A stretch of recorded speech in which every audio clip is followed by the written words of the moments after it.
And I'll invite, as I promised every week, inshallah we'll have one of the youth conducting the program. So with the loud salawat, I welcome Sister Sahar Saber to the podium. Allahumma salli ala Muhammad.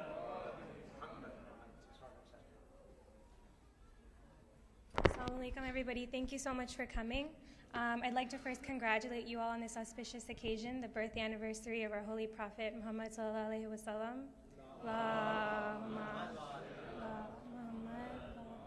Muhammad and Imam Jafar as-Sadiq alayhi salam. Allahumma. I'd like to begin by first just sharing a few announcements. Tomorrow will be Milad al-Nabi's Jashan. It will start at 7 p.m. with Salat, and then followed by the Jashan, and then dinner will be provided. I'd also like to mention that on the 24th and the 25th, there will be a sisters-only program at Adara, and we'll be having really great speakers coming from out of state, and they'll be addressing a lot of issues, particularly directed towards women in the community. So please be sure to come out for that. Also, every week, this is the second week, and alhamdulillah, it was very successful last week. We will be continuing these Friday night sessions, but I would just like to let everybody know that next week, inshallah, Haider Bahar Lulum will be joining us, and we will try to be bringing out an outside speaker at least once a month. So without further ado, I'd like to invite Sheikh Abdul Jalil, and if everyone could just please stand and recite salawat.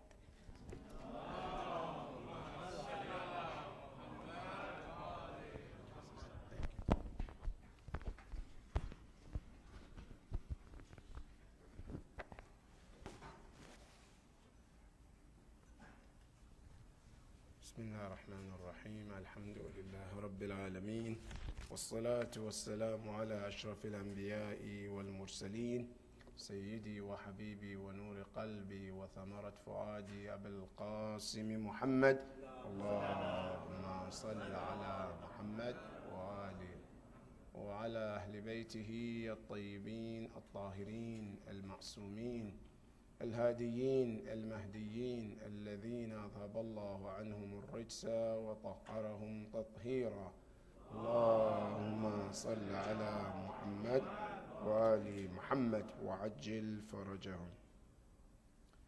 أعوذ بالله من الشيطان الرجيم. بسم الله الرحمن الرحيم. إنا أعطيناك الكوثر فصل لربك وانحر إن شانئك هو الأبتر صدق الله العلي العظيم.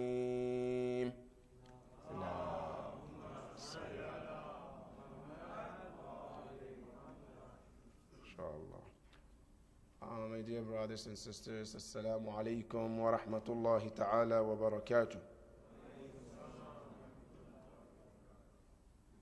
First, I would like to offer my congratulations to our dear 12th Imam, Imam Sahib al-Asr wa Zaman,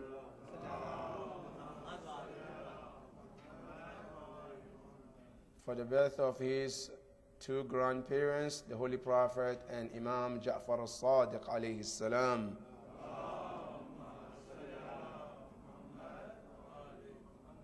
And also I would like to offer my congratulations to all Muslims across the world, especially the Shia of Ahlul Bayt alayhim salam.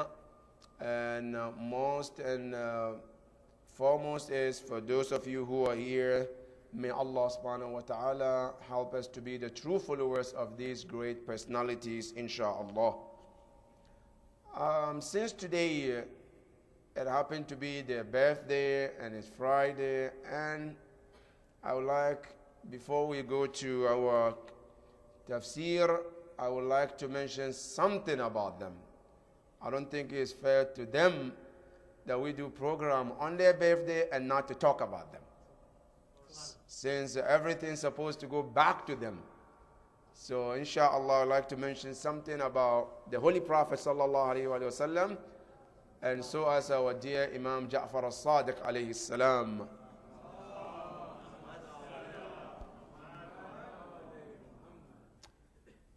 There is one hadith where the Holy Prophet sallallahu alaihi wasallam, he was talking to Imam Ali alayhi salam, where he said, Ya Ali, ma arafa Allah illa ana wa ant. Ya Ali, no creature, not humans, no creature, including the angels, arafa Allah, who is able to recognize Allah except you and I. This is a really bold statement. The Holy Prophet is saying, out of all things that Allah created, no creature is able to recognize Allah except him and Imam Ali.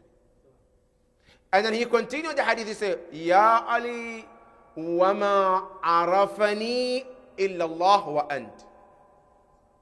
No creature also able to reach to the level they recognize me except Allah and you, Ya Ali.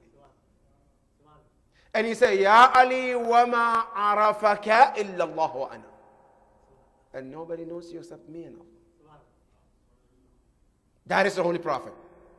So whatever you and I have read from the book, from somebody, alim, trust me, it's a drop out of the ocean of the Prophet. It's way more than that. But I just wanted to take one moment to talk about how did the Allah, who the Prophet say he knows him the best, how did Allah describe him in the Quran? So that way we get the understanding of the being, the one that the Holy Prophet say he knows him the best is describing him in the Quran. Now, how did the Quran describe the Holy Prophet? And before I go to what the Quran says, you know, in Islam, brothers and sisters, there are different levels. We have the first level, it's called Darajat al-Islam. You become a Muslim, that's the first kindergarten. Then after that you graduate, you become mu'min. Then after that you graduate, you become muttaqi. Then you become mukhlas. Then you become mukhlas and so on. But the second to last level is called Maqam Taslim. Taslim means what? Where a servant completely submit to Allah subhanahu wa ta'ala. Meaning, a person dissolves. He doesn't exist in front of Allah subhanahu wa ta'ala. That is called Maqam Taslim. And I don't have time to talk about it because in the Quran, Allah mentioned that there are certain people who got to this level. But quickly, I'll tell you who are those. Number one is Ibrahim and Ismail. They have reached that level. And Quran mentioned in Surah Al-Safat. If you get a chance, read this surah and see how Allah told us that these two people, they reached that level. Is called Maqam Taslim. And even Imam Hussein alayhi salam on the day of Ashura, he said, Ridan biqada'ihi wa tasliman. He's talking about that level of taslim. Now, after you finish with this level, there is another highest level where there is no level above it. If you get it, that's it. No level above it. You know what the name of that level? It's called Maqam al-Rida. Maqam al-Rida. This level is two ways. The first one, the bottom one in this level, is the level where you, a servant, you want to do everything to please Allah subhanahu wa ta'ala. You want to earn the pleasure of Allah subhanahu wa ta'ala. That's called Maqam Rida al-Abd lillah. And you see in Surah An-Naml, Prophet Sulaiman alayhi salam, he is asking Allah this level. Sulaiman is asking Allah this level in Surah An-Naml after he spoke to the ant. And he started to be grateful to Allah. He said, Rabbi awzi'ni an ashkura ni'mataka allati an'amta alayya wa ala walidayya and وَأَعْمَلَ صَالِحًا تَرْضَى. Rida. Ya Allah, I want that level of rida, where you will be pleased with me, Ya Allah. That is the lowest level. In that level, maqam al-rida. But then there is a level where there is no level above it. That's it. If you reach it, that's it. And that is called maqam al-rida Allah li'abdi, where Allah wants to please you, His servant. Allahu Akbar. What a level.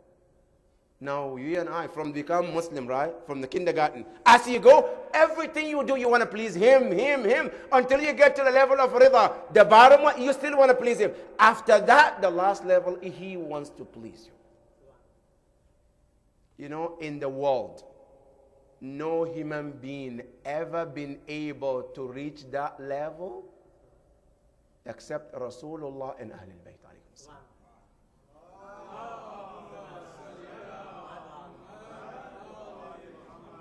No human being will ever be able to reach that level except Muhammad and Ali Muhammad.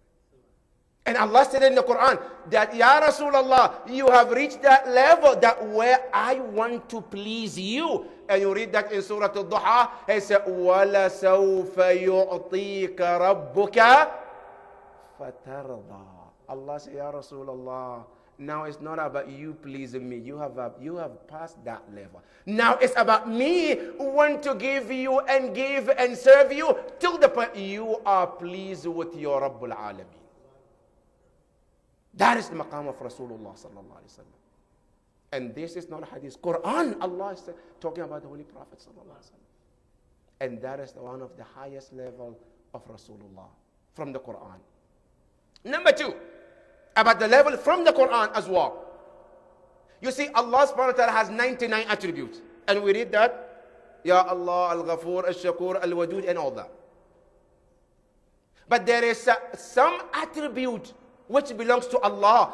Allah said, I am this, but my messenger, the Holy Prophet, have reached to that level, that he also carried the same attribute as well.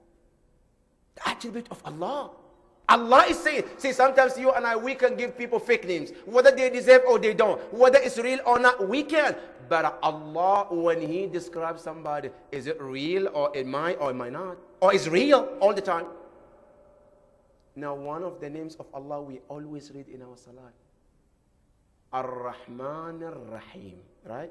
Rahim is one of His attributes. You go to Surah At-Tawbah, at the end of the surah, Allah is describing Rasulullah. He said, Ya Rasulullah, I'm Rahim and you are Rahim too. He said, Allah, لَقَدْ جَاءَكُمْ رَسُولٌ مِّنْ أَنفُسِكُمْ عَزِيزٌ عَلَيْهِ مَا عَنِتُّمْ بِالْمُؤْمِنِينَ رَؤُوفٌ رَحِيمٌ. Allah is taking His own attribute and giving it to Rasulullah sallallahu alaihi wasallam. That is the Holy Prophet sallallahu alaihi wasallam. His maqam is not something that we think, it's more than what we imagine.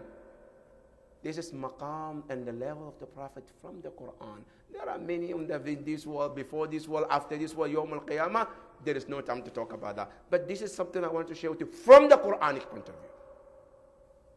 Now, what about Imam Ja'far al-Sadiq alayhi afdalu salatu wassalam?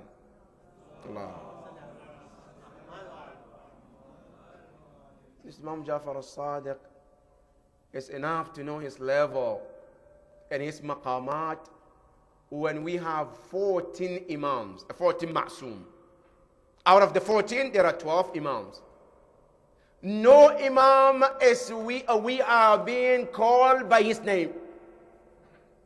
We have Imam Ali, we have Baqir, we have Imam Askari, we have Imam al-Hujjah, all the imams. No imam is there that we are named by him, except that Imam Ja'far al-Sadiq alayhi afdalu salatu wassalam.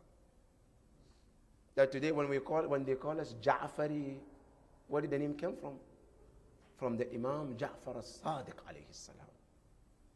This Imam, the narration mentioned, in Medina alone, Imam has able to not only to impress other people, even, let me show one of them, one of his students, the small students, one of his students, Imam Malik, who is known, when we say Imam Malik, brother, maybe most of us, we haven't been to North Africa to see who is Imam Malik.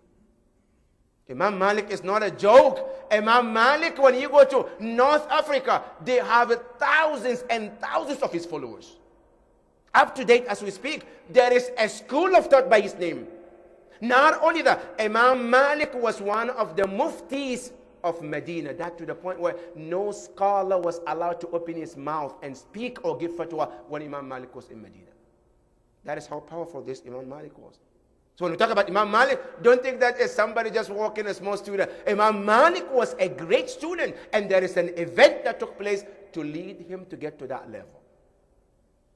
Now this Imam Malik, what does he say about Imam Ja'far al-Sadiq? You know what he said about Imam Ja'far al-Sadiq? He said, anytime, and this, I just want to make a comment before I say what he said. I'm sure most all of us, including myself, when you look in our pocket, we have our doctor's phone numbers, don't we? You have a doctor's card that if you need something, you can call him. Doesn't matter wherever you are. That is a doctor who's taking care of our body. But do we have any doctor for our spiritual? Do you have any number that, okay, this is my spiritual doctor. Anytime something happens to me spiritually, I call him to see, okay, this is my problem, I need help. Do we have this? Okay, guess what? Imam Malik said, I had my doctor. He said, I had a doctor. That anytime I have any spiritual problem, he said, what do? I don't call him. Because those days, they don't have any phone. They don't have cell phone. They don't text. Because, alhamdulillah, today you have all that. You know what he used to do? He said, I walk to the house of Imam Ja'far al-Sadiq. And you know what he does?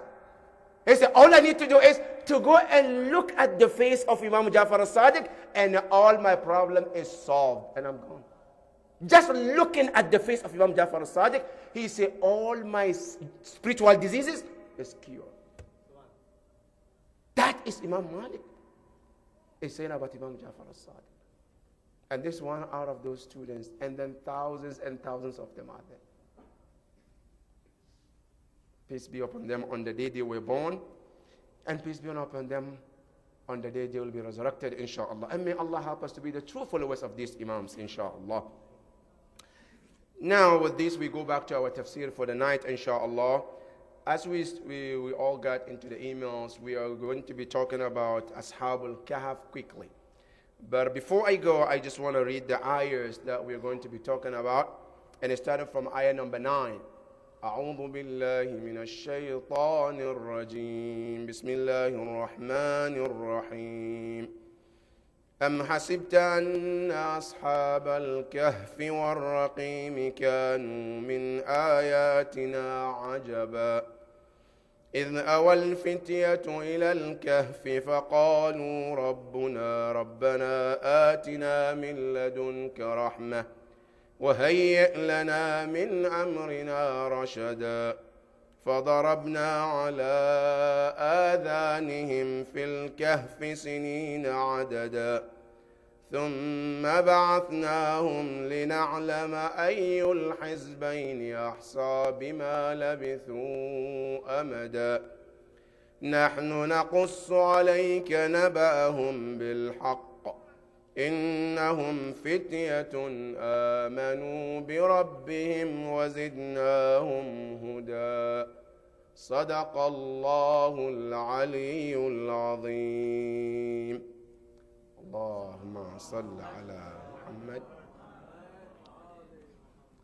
Before we start, I just want to share with you some of the values about this surah. Because you know, in the Quran, every surah has its own value. A hadith that was mentioned, if you do this, this will happen. If you don't do this, this will not happen.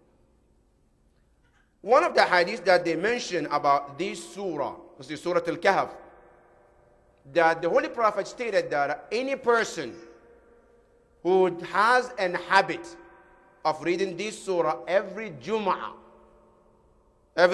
like tonight, you read this Surah Al-Jum'ah, Surah Al-Kahf, They said, the hadith said, Allah subhanahu wa ta'ala will forgive that person from that Jum'ah to next Jum'ah. Surah Al-Kahf. If you read it once a Jum'ah, every Jum'ah, you read it tonight, Allah will forgive you the whole week until another Jum'ah comes. That's hadith from the Holy Prophet sallallahu alaihi wasallam. Another hadith about this surah, where the Holy Prophet sallallahu alaihi wasallam said, anybody who read this surah more often, they say Allah subhanahu wa ta'ala will not let the person die unless they die as a shaheed. Allah, shaheed. وَمَا أَدْرَاكَ مَا shaheed. Being shaheed, brothers, is not a joke. See, sometimes we think that I can be shaheed. If I hear there is a war here, I can jump and go there and become shaheed. No. It doesn't happen this. Shaheed, you have to be granted the success of Allah. You have to have that. And this, you read Dua al-Iftitah. When you read Dua al-Iftitah, pay attention careful. This Dua al-Iftitah is very important. Our 12th Imam emphasized to read this Dua al-Iftitah every night in the month of Ramadan. In that dua, you know what they said? At the end of Dua al-Iftitah, there is the one part the Imam is asking Allah to give him what? To grant him a success so he can be killed to become shaheed. We read the part of that dua. وَقَتْلًا فِي سَبِيلِكَ فَوَفِّقْ لَنَا. Grant us the tawfiq so that we get to be killed to become shaheed. Now I'll call it what? Shortcut. You want to become shaheed, but you don't want to go to the battlefield? Surah Al-Kahf is one of them. Shortcut. Sometimes you go to some long way and there's a shortcut. This is a shortcut to become shaheed. That the Prophet said, if you read this every single night, the Prophet said, you will not die unless you become shaheed. How? It's in the hand of Allah. That is one of the value of this surah. Now speaking about why did this ayah was revealed. This ayah was revealed upon the Holy Prophet sallallahu alaihi wasallam because one time the Jews and the Christians, they gathered themselves. They said, we have to do something about this Muhammad. And I'm quoting them. That's what they call the prophet. They don't call him prophet or Rasulullah. They say, we have to do something about him. They say, what should we do? They say, the best way to defeat him is by logic. Okay, how do you want to do it? They gathered the most learned person among the Jews and Christians. And they told them, if you can come up with the toughest question where Muhammad cannot answer, they said, we can defeat him that way. They said, okay. Days and days they were sitting thinking, questions and questions. At the end, they came up with 3 questions. They said, go ahead, go to Mecca, sit with Muhammad, ask him these 3 questions. If he answers all the questions, he's a liar, he's not a prophet. But if he answered 2 and said the 3rd one only Allah knows, then he's a true messenger. They said, okay.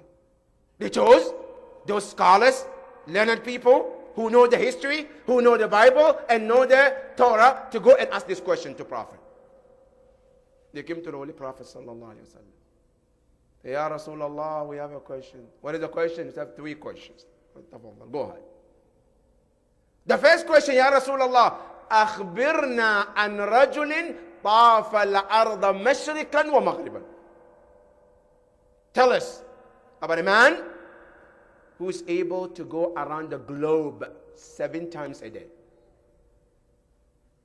One man, he can go around the world 7 times, and not 1, 7 times a day. Tell us who is that person. If you're able to tell us, we know that you're a messenger of Allah. Allahu Akbar. Good. That's question number 1. Question number 2. They say, we want to know who are the Ashabul Kahf and what are the number. Because it's in the Quran, Allah mentioned different numbers. Some people say 3, some people say 5, 6. So nobody knows the number. So we want you to tell the exact number of those Ashab al-Kahf. If you can do that, we believe that you are the messenger of Allah. Allahu Akbar. Question number 3, what is it? Say, Ya Rasulullah, tell us something about Ruh. You can tell us about Ruh? These are the 3 questions. If you answer all these 3, you know that you're a liar. You are not a prophet. If you answer 2, okay, you're not your true messenger. Now you guess which one the prophet would answer, which one is not going to answer. Allahu Akbar. The Holy Prophet ﷺ said, is that all your questions? Yes. The Holy Prophet said, okay. The first question, if you're asking about a man who went around the globe, فَإِنَّهُ أَخِي, is my brother. Your brother? Yes. رَجُلٌ يُسَمَّى ذُو الْقَرْنَيْنِ. A man called Dhul Qarnayn. He was the one Allah subhanahu wa ta'ala gave him the power to go around the globe anytime he wants to. And it's mentioned in the same Surah Al-Kahf too. Allahu Akbar. They say, Sadaqta ya Rasulullah. Number 2, tell us, who is Ashab al-Kahf? Then Allah subhanahu wa ta'ala mentioned these surahs as we're going to go through. Number 3, he said, tell us the third one. He said, يَسْأَلُونَكَ عَنِ الرُّوحِ قُلِ الرُّوحُ مِنْ أَمْرِ رَبِّي وَمَا أُوتِيتُم مِّنَ الْعِلْمِ إِلَّا قَلِيلًا. Allah said, Ya Rasulullah, they ask about Ruh. Tell them nobody knows about what Ruh is except Allah subhanahu wa ta'ala. Immediately then they said, Sadaqa Muhammad wa innahu la Rasulullah haqqa. He said, he told the truth and indeed he's a messenger of Allah. So if you want to know one of the best evidence about the Risala of your messenger, this is one of the surahs. That is about Ashab al-Kahf. Now this Ashab al-Kahf, brothers and sisters, Allah subhanahu wa ta'ala mentioned. He said, Am hasibta anna ashab al-Kahf. Do you think that the people of cave, Warraqim, who are those Ashab al-Kahf? There's no time. I think we might need some time to talk about it in details. But I'm just going to summarize about who are Ashab al-Kahf according to the hadith that we have. Those Ashab al-Kahf, the narration said, they were people who used to live under a tyrant government, who used to be called the Qiyanus. The Qiyanus was the government of that time. This Qiyanus, what he did was, first people have freedom of worshiping. And then suddenly, he decided that everyone have to turn to worship idols. So what did he do? In the entrance of the city, he made them to build a big giant idol and they placed it in front of that entrance. Everyone, before you enter the city, you have to bow down. By force, they make the door very short, but when you enter in, when you bow down, you are not bound down because of this, but automatically, you're bound down to this, meaning you are confessing and confirming that this is your God. That's why you bow down. That is the Qiyanus. Number 2, then he said, okay, now I am going to force every one of them in the city to start worshiping idols. Whether you like it or not, you have to. Allahu Akbar. This young man, according to the Quran, but when the Quran called them fitya, youth, but they're not youth. Some of them were very, very old people. Because they asked Imam Jafar al-Sadiq alayhi salam, they said, Yabna Rasulullah, the Quran called them youth, but some of them were in the 70s, 80s. Why would the Quran call them the youth? Then Imam Jafar al-Sadiq said this hadith. He said, Man amana billah. He who believes in Allah. Wattaqa, and fears Allah, is fahuwa fatan. Anybody who believes in Allah and fears Allah, he's a youth. You think youth is somebody who has a black beard and mashallah is young 18s? No. Imam Jafar al-Sadiq said, a youth is a person who believes in Allah and fears Allah. Even if he or she is 100 years old, it's still called youth in the sight of Allah. And let me reverse it. Even if you're a teenager and you're not a believer, you're an old person. According to the hadith of the Prophet. So old and being a young is not about what? About beard or shape. No, it's about what? Faith and fear of Allah subhanahu wa ta'ala. And that is why Quran mentioned that. He said, إِنَّهُمْ فِتْيَةٌ. And guess what? Most of these people, they were not like middle classes too. Remember, brothers and sisters. Most of them were what? Were ministers. They working in the government of the Qyanus. They holding positions, making good salary, good money. But when their iman becomes in danger, what do? They say, position, money, so you can go. But our iman will never be compromised. We can compromise with our faith, with our money, with our jobs, with everything, but we will never compromise with our faith. The Qyanus, you can take your position, you can take the money, you can take everything, but our iman, we will never ever let you take that from us. So what did they do? The narration said there were 7, according to the Quran, there were 7 as they were passing by, but because they were afraid of the Qyanus, if he finds out that they are leaving because of him. So what did they do? The narration said they were leaving as in the form that they are hunting. They were going, hunting. As on their way, they found a hunter with a dog. They told the hunter, would you like to join us? This is our intention. We live in the city because we want to protect our faith. The hunter said, no, I'm good here. But then guess what? The dog said, can I join you? Sure, come on in. You're welcome. The dog doesn't belong to any of them. But when they were calling people to come with them, they called the hunter, the owner of the dog, to come with them, and he refused. The dog said, I will go with you. Come on in. And then the dog joined them. And that is how the dog became one of them. And they become 8 beings. Allahu Akbar. Now you know somebody who said that dogs are cursed, dogs are bad. No, brother. Not all dogs. Like not all human beings are blessed either. Some are, and some are not. Some animals, yes. That's why even when you go to fiqh, in the fiqh we have a chapter called Babul Bay al-Kilab. There is a chapter that at scholars they specify you can sell certain dogs. That generally selling dog is haram. You can't. But there are certain chapters, they specify certain dogs are allowed to sell and own them, and the money is halal. So not all dogs are bad. Now the dog became with them as they go, and they went and entered in the cave. And that is the cave that is called Kahf. Here, brothers and sisters, I just want to mention 2 lessons, because we don't have time. 2 lessons I want us to learn from this story. Because we live in the time of the same like those people of Ashab al-Kahf. One of the lessons we have to learn from this story, because usually when we hear stories of the Quran, it's not about, oh, mashallah, it's a very, very good story. It's a very, very interesting story, and that's it. No. We have to learn something. We have to take something. And one of the take-home messages here, brothers and sisters, if you ever lived in any place that you have to, whether in the United States, in anywhere, and you get to the point where your religion becomes danger, you are not able to practice your religion freely. You know what is your responsibility at that time? Your responsibility is called hijrah.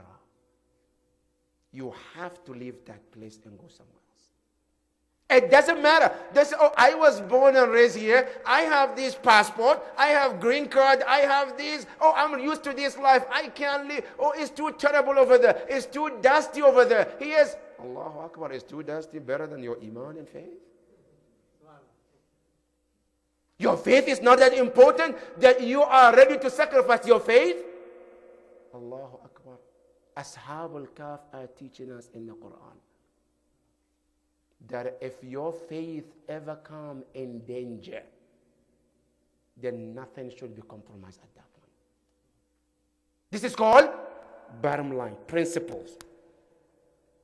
In Islam, we have something called principle. A principle doesn't, you cannot compromise with anything when it comes to principle. Either yes, you can. For example, in the Quran, in Surah Al-Kafirun, why would Allah send this surah? قُلْ يَا أَيُّهَا الْكَافِرُونَ. Tell them, لَا أَعْبُدُ مَا تَعْبُدُونَ. The bottom line, I cannot worship what you worship. I worship Allah, and that's the bottom line. Other things we can, but usul, no. That is the first lesson we can learn from the Ashab al-Kahf. That these young men, they left everything. Their houses, their better jobs, their comfortable life. They left everything. And did what? To go and save their faith. Because the most precious thing we have in life, brothers and sisters, wallah, is your iman and your faith. Precious thing that can never be compromised. You cannot put money on it. It's your iman and faith. And that is why at least 10 times a day in your salat, what do you say? Ihdina as-sirat al-mustaqim. Constantly. You are asking Allah to keep you on this path on daily basis. Not one time, not 2 times, not 3 times. At least 10 times you're asking Allah subhanahu wa ta'ala. You think it's a joke? It's a joke? That you stand in front of Allah and say, Ihdina as-sirat al-mustaqim. And then it doesn't matter if my iman becomes in jeopardy. That is the first lesson to learn, brothers and sisters. Lesson number 2, and this is I want it to be, this is the take-home message. Keep this behind your back. Message number 2. In the beginning of this topic, we mentioned about reading this surah.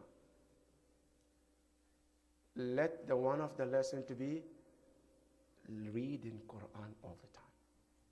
Unfortunately, brothers and sisters, our relationship with the Quran is once a year. And you know when is that? When is that? Ramadan, right? When Ramadan comes, mashallah, we read Quran. As soon as Ramadan is over, Sadaqallahu al-Aliyyul Azim. Tomorrow is Eid, inshallah. Khuda Hafiz. I'll see you next year if I'm still alive, inshallah. And then the Quran stays there and dusty and everything. One of the lessons that I want us to learn, brothers and sisters, wallahi, Quran is something that is very, very important. Make a habit of reading Quran on daily basis. And this is not my words. These are from Imam Jafar Sadiq alayhi salam. You know Imam Jafar Sadiq what he says? He said, if you want to know our true Shi'as, he said, look at them with the Quran. If they read Quran at least after Fajr prayer, he said, that is the sign of our Shia. Now, you know, we call ourselves Shia. Do we read Quran after Fajr prayer? Hey, I don't know about you. Maybe even Salat al-Fajr, I never even wake up for that. Much less to even read the surah or Quran. And it doesn't matter, brothers and sisters, whether you understand or you don't understand. Read it and the blessing of the Quran gets to you. Now let me share with the story about the reading Quran. For those of us who might say, I don't understand Quran, I don't know how to read it, it's not an excuse. If you don't know how to read it, at least you can hear it, you can listen to it. If you can read it, also read it. At least Imam al-Rida alayhi salam, he said our Shia must read the Quran at least 70 ayah a day. 70 ayah a day. This is Imam al-Rida alayhi salam. Now there was a man who used to read Quran every day. But guess what? He's like you and I, he doesn't understand it. But he still reads it anyway. And he has a grandson who always comes and sits with him, listening to his grandpa reading Quran. And then he started to learn the Quran too. But guess what? He's like his grandpa. He doesn't understand anything. One day he asked the grandfather, I said, grandfather, do you understand what you read? Grandpa said, a little. I read, so I understand something little. Then he said, what is the use of reading something that you don't understand? You should read something, another novel, something that you can understand, make difference in your life. But Quran, you don't understand. It's better not to read it. The grandpa put his head down, started thinking. The next day he said, okay, I answer you tomorrow. I said, okay. The next day, the grandfather went to the store, he got a basket. He brought the basket, he said to his son, his grandson, I said, you see there is a river right there, right? He said, yes. He said, I want you to take this basket, go and get me water from this river. The young child looks, are you serious? Basket with all holes? how can I fetch water with these? He said, I ask you, go get me water. I said, okay. He took the basket, rushed to the river. He tried to grab the water. He was running faster to his grandpa. By the time he's got, guess what? Everything is over. Empty basket. He said, Grandpa, I told you, you can't get water with this. The grandpa said, no, you didn't try harder. Had you tried harder, you can bring water from this. I said, okay. I'm going to go and try it for the second time. He went, got the basket in the water, filled it with the water. He ran as fast as he could. By the time he got to the grandpa, the water is gone. He said, look, Grandpa, I told you this is not something that I can fetch water from this. It's not doable. The grandpa said, no, you didn't try harder. He said, Grandpa, I'm going to try for the third time to prove to you that it's impossible. So go. The young man rushed faster than before, got to the river, got the basket in the river, filled it with the water, ran faster than ever before. But by the time he gets to Grandpa, the water is gone. I said, didn't I tell you? It's impossible. The grandpa said, okay. You are not able to get the water, right? He said, yes. It's impossible. It's not doable. And Grandpa said, look in the basket. What do you see? He looked in, nothing. He said, look at it properly. Do you see something? He said, no. You've asked me water. There's no water in there. He said, look at it one more time for the third time. He looked at it. He said, I didn't see anything. He said, no, there is something. What is it? He said, when I gave you the basket, it was really dirty. But when you took it to the river, the first time, second time, third time, it was cleaner than the time I gave it to you. You were not able to bring water, but you were able to clean it by putting it in the river. He said the same thing, you might not be able to understand Quran, but one of the things that Quran does, it purifies you inside, whether you understand or you don't understand. That is the job of Quran. So it's not an excuse that I don't understand, I'm not an Arab. If you don't understand, if you read it, it will have its effect on it. Let me give you an example. If somebody doesn't know that this is a poison, and then you take the poison, does it tell you, oh, because you don't know it's poison, so you're not going to die? Or it's going to take effect? Or it's going to do its job? Whether you know or you don't, it doesn't have to do anything with it. The same thing with the Quran. You understand or you don't understand, the Quran will do its effect on you by purifying your internal. And that is one of the best about the Quran. So please let us make a note for ourselves. Read in Quran. Make it a habit in our homes.